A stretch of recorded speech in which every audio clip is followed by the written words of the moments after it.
Le parfum, parce que je le vaux bien.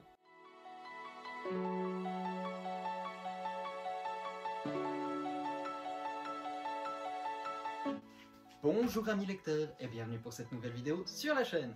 Aujourd'hui, j'avais envie de te parler d'un de mes derniers coups de cœur en date, un roman que l'on pourrait considérer comme un classique de la littérature contemporaine. Il s'agit de Le Parfum, histoire d'un meurtrier, ou dans sa langue d'origine, Das Parfum, die Geschichte eines Mörders, écrite par Patrick Süskind et traduite de l'allemand par Bernard Lortolari. Patrick Süskind est un auteur allemand né en Bavière en 1949 et ayant grandi dans la région. Il part ensuite faire des études à l'université d'Aix-en-Provence où il étudie l'histoire médiévale et contemporaine avant de s'engager en tant que scénariste pour diverses chaînes de télévision, aussi bien francophones que germanophones. Fort de cette expérience, il travaille également sur une pièce de théâtre. Il s'agit de La Contrebasse, qui sera jouée pour la première fois à Munich en 1981, puis publiée dans sa forme scripturale en 1984. En parallèle, il travaille également sur son premier roman, Le Parfum, donc, qui sera publié en 1985 aux petites éditions zurichoises Diogenes Verlag, avant d'être reprise dès l'année suivante par Fayard pour une traduction en français. Le roman est un succès littéraire et commercial assez conséquent et est largement plébiscité par le public, à tel point qu'il connaîtra en 2006 une adaptation cinématographique. L'histoire prend place dans une France du XVIIe siècle et commence dans un Paris décrit comme absolument puant, puisque, je cite, « aucune règle d'hygiène n'ayant encore contrarié l'évolution des bactéries ». C'est ici, à l'endroit le plus puant de tout le royaume, l'étal aux poissons de Paris, que vient au monde le jeune Jean-Baptiste Grenouille, avec un don bien singulier, celui d'avoir un odorat absolu. Il peut distinguer absolument toutes les odeurs, toutes ses variantes, et surtout s'en rappeler.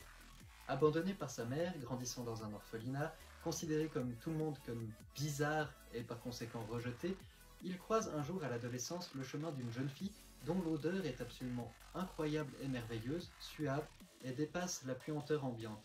La suivant, pour pouvoir sentir son odeur, il la tue malheureusement dans un accident et se rend compte, au drame de sa vie, qu'il existe des odeurs aussi magnifiques, mais qui sont condamnées à disparaître avec la pourriture de la chair. Il se met alors en tête de trouver un moyen de sauvegarder les odeurs aussi magnifiques et rentre au service d'un maître parfumeur.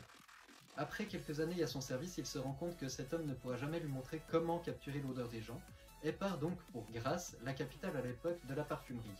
Là-bas, il trouvera enfin ce qu'il cherche, et se mettra dès lors en tête de capturer le plus d'odeurs de jeunes femmes possible, pour pouvoir ensuite, en associant leur parfum, créer une fragrance absolue qui susciterait l'amour à la première goutte. Ainsi, cet homme, avec un génie incroyable, est également accompagné d'une énorme perversion d'esprit qui le transformera en génie machiavélique. En ce qui concerne mon avis personnel sur le roman, c'est, comme je vous l'ai dit en introduction, un réel coup de cœur. C'est un roman que j'ai adoré et littéralement dévoré. On voit bien le travail de l'historien qui se cache derrière l'auteur, qui essaye de nous retransmettre par des descriptions la France du XVIIe siècle au mieux, et franchement ça marche très bien, j'y étais projeté au fur et à mesure de ma lecture. Également, un des plus gros défis que Patrick Süskind a réussi à surmonter, je trouve, c'est de réussir à transposer par l'écrit l'idée d'une odeur. Réellement, quand il décrivait quelque chose qui puait, j'avais presque des hauts le cœur, et à l'inverse, quand il décrivait une odeur magnifique, je l'avais dans le nez, mais pendant des heures après avoir reposé le roman. C'est pour moi un petit exploit.